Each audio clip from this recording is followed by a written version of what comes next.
How to enter referral codes on Temu app. Hey guys, welcome back to our YouTube channel.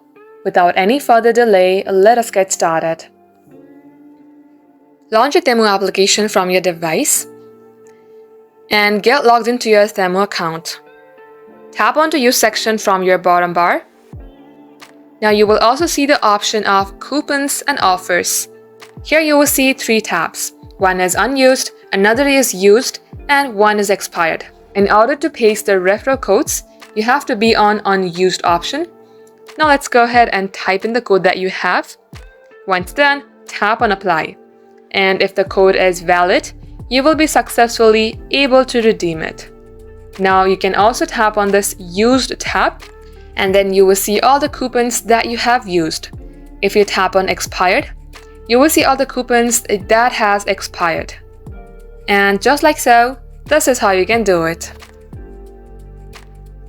That wraps up today's tutorial. Thank you for watching the video till the very end. If it had helped you in any ways, then do like and subscribe.